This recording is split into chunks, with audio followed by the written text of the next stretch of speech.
হরে কৃষ্ণা। আজকের রেসিপি মশালা পনির।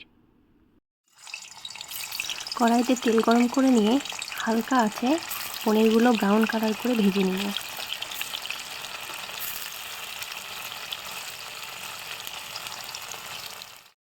যদিও তেলটা একটু হিট হয়ে গেছিলো জন্য পনিরগুলো একটু কড়া ভাজা হয়ে গেছে, তো আমি পনিরগুলো তুলে আগে থেকে গরম করে রাখা জলে তাতে একটু নুন দিয়ে পনিরগুলো ভিজিয়ে রাখবো।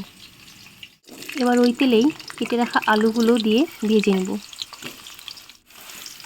এই যে আমার আলু ভাজা হয়ে গেছে, এবার আলুগুলোকে তুলে নেব।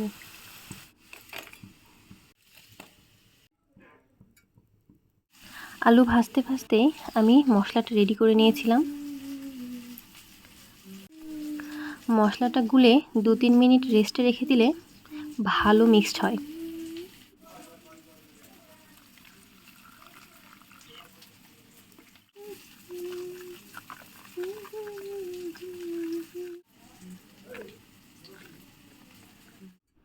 এবার ওই তেলেই আমি গোটা মশলাগুলো দিয়ে দিব।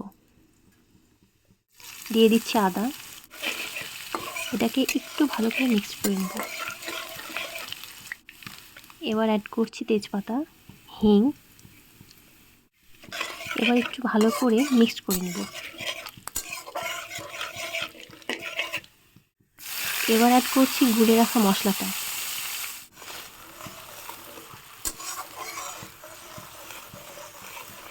এই যে মশলা থেকে তেল ছেড়ে দিয়েছে, এবার আমি এর মধ্যে ভেজে রাখা আলুগুলো দিয়ে পরিমাণ মতো নুন দিয়ে দিচ্ছি।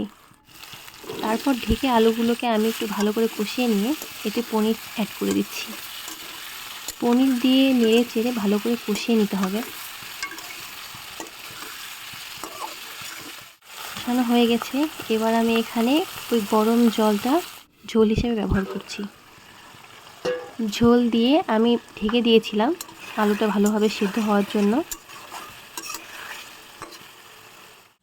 এই তো আলু সিদ্ধ হয়ে গেছে। এবার আমি অ্যাড করছি পরিমাণ মতো চিনি। চিনি দিয়ে ভালো করে নেড়ে চেড়ে নিব।